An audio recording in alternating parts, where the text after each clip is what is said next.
Dios los bendiga. En este viernes de la tercera semana de Pascua nos presenta la liturgia de la palabra unos textos muy ricos que nos hacen pensar en la necesidad de esforzarnos en nuestro camino espiritual. Nuestro camino espiritual requiere esfuerzo y sacrificio. A veces tenemos una manera muy romántica de ver la fe y de ver el seguimiento del Señor. A veces nos quedamos simplemente en lo romántico del Evangelio y se nos olvida la parte del esfuerzo, del sacrificio personal que amerita el seguimiento, la responsabilidad que acaece sobre aquel que quiere seguir al Señor. Raniero Cantalamessa, el gran predicador de la Casa Pontificia, tiene un libro muy interesante que habla sobre su testimonio personal. Y él decía, cuando yo veía a la gente esta que caminaba con el Señor resucitado en el camino de la renovación carismática, decía, qué cosa tan fácil eso, aleluya, y todo el tiempo Jesús resucitó. Pero cuando realmente empecé a seguir este camino con radicalidad, me di cuenta que esto de seguir a Jesús resucitado, de seguir a Jesús vivo, requiere mucho más esfuerzo, requiere mucho más radicalidad en mi vida que la que yo vivía antes normalmente.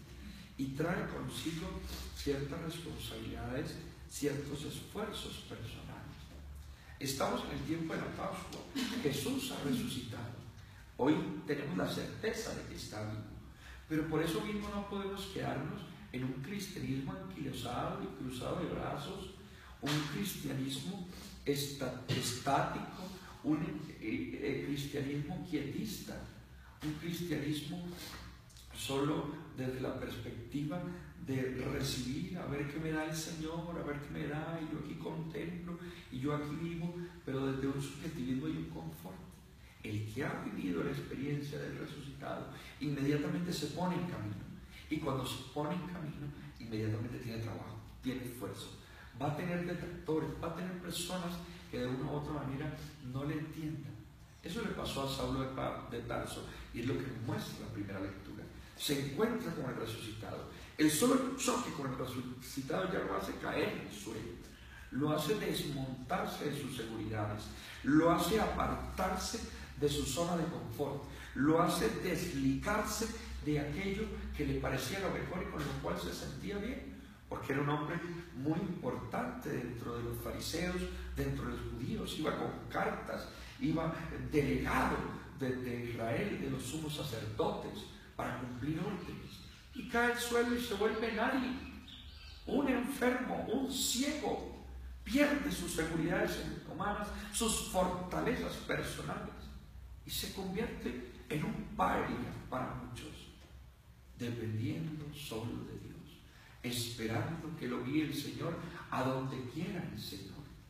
Se abaja, porque el camino del encuentro con el resucitado no es un camino de ascensión, es un camino de abajamiento, porque el que asciende es el Señor y es Él quien nos lleva. Es una transformación completa en los paradigmas religiosos, en donde se quería escalar, en donde se quería llegar más alto, en donde se pretendía el poder, en donde se pretendía tener fuerzas personales. Y Saulo queda sin nada cuando se encuentra con el resucitado en la aventura de seguir a Cristo vivo. Tiene que depender de otras personas. Es que el que se encuentra con el resucitado sabe que solo no puede caminar. Depende de Anías, depende de un maestro, de un guía espiritual. Si nosotros vamos a seguir al Señor, no podemos seguir solos este camino. Nos está mostrando hoy el libro de los Hechos del Apóstol en la primera lectura, que necesitamos un confesor, que necesitamos un director espiritual, que necesitamos un maestro o una maestra que me guíe, que necesitamos personas espirituales con las cuales acompañarnos. La soberbia aparenta mostrar, ya sabemos, yo sé, yo puedo, yo tengo. Los grandes santos, aún en la edad más anciana, tenían su confesor, su director espiritual, su maestro, su maestra, que les acompañaba. Porque no podemos caminar solos. Entonces es un camino que genera dependencias. En el camino del mundo, tú vas creciendo en la medida que te vuelves más independiente. Ya puedes hacer las cosas solo. Ya puedes hacer esto solo. El niño, como ha crecido, mire, va al baño solo, come solo. Como ha madurado, se ha vuelto independiente. Por ahí hay un chiste que dice, la mamá, ya mi niño sabe entrar a WhatsApp, ya mi niño sabe mandar fotos por WhatsApp, ya mi niño entra a Instagram. Y le contesta a la amiga, ¿y cuándo lo vas a enseñar a saludar, a tener buenos modales, a interactuar con las otras personas? Porque a veces aprenden más rápido las redes sociales y lo propio del internet y todas estas cosas cibernéticas, que a interactuar y a relacionarse con los demás. Pero en todo caso, desde la perspectiva humana, es maduro aquel que es independiente. Desde la perspectiva espiritual es todo lo contrario. Aquel que se encuentra con el resucitado se vuelve dependiente. Aquel hombre Saulo de Tarso, soberbio, que era capaz de hacer todo solo, que era capaz de condenar cristianos, de encarcelarlos, de acorralarlos. Ahora depende que venga un tal Ananías que venga a ayudar. Se vuelve dependiente. En el camino espiritual maduramos en la medida que somos más dependientes de Dios, más dependientes de la iglesia. Y como dice el Evangelio, más dependientes de los sacramentos y de manera particular de la Eucaristía. Tienen que comer de mí, que no pueden hacerlo solos. Aquellos que tienen esa relación ahí subjetivista, esa relación individualista, yo y Dios, Dios y yo, aquí yo no necesito ir a misa, yo no necesito de confesión, yo no necesito de maestro, yo no necesito. Una mirada muy judía y poco pascual del cristianismo. Por tanto, anticristiano completamente. Si yo realmente me encuentro con el resucitado, empiezo a depender de su iglesia, de la comunidad, de la instrucción, de la doctrina. Se fue a Damasco a aprender, no sabía nada. Uno se da cuenta de que no sabe nada y que necesita instruirse, que necesita estar a los pies del Señor, que necesita alimentarse. Quien come de este pan vive para siempre. Soy un eterno dependiente de Dios. El que se encuentra con el resucitado se vuelve un eterno dependiente, como un bebecito en brazos de su madre, que espera que su madre sea quien le proteja y le acompañe. Dependo de Dios. Y entonces ya la vida se vuelve una aventura. Y se acaba el miedo, porque el miedo es el no saber qué viene, el tenerle pánico a la incertidumbre, qué viene en mi vida. Y quiero controlarlo todo. Tengo que tener controlada mi vida. Esto es así, y haré esto, y después esto, y cogeré esto, y estudiaré, y seré, y conseguiré dinero, y haré todo el control. El no tener control nos genera pánico, por eso nos volvemos independientes, controladores. Hay una relación incluso subjetiva de querer dominar y controlar a Dios. Algunos por allá utilizan esa antievangelio queriendo controlar a Dios con el cuento de la prosperidad y con el cuento de todo liberación y todo no sé qué. Controlar a Dios.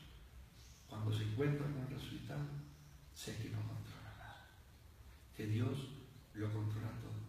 Pero ya se pierde el miedo. Ya no tengo miedo a la incertidumbre, porque sé que lo que viene es lo que Dios quiera. Por tanto, la vida es una aventura. Y Pablo empezó a vivir la vida como una aventura. Cuando pierdo el miedo, vivo en la aventura. ¿Qué viene? No sé. Pero sé que lo que viene es bueno para mí. ¿Habrá dificultades? Por supuesto que las habrá.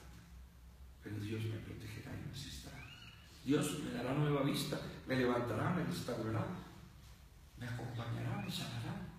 Él está conmigo. Mi vida es una aventura y se pierde el miedo. ¿Qué viene? No sé qué viene para mi vida.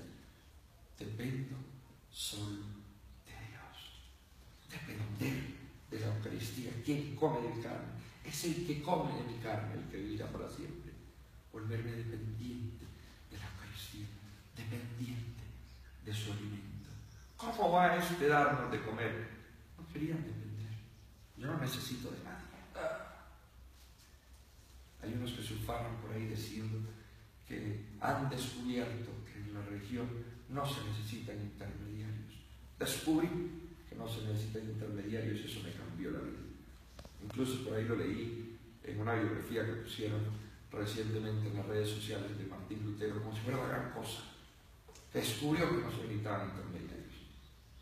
Toda la Sagrada Escritura muestra que Dios nos hace dependientes, necesitados los unos de los otros, de acompañarnos, necesitados de la Iglesia, necesitados de los sacramentos, necesitados de Dios, necesitados de quien nos acompaña.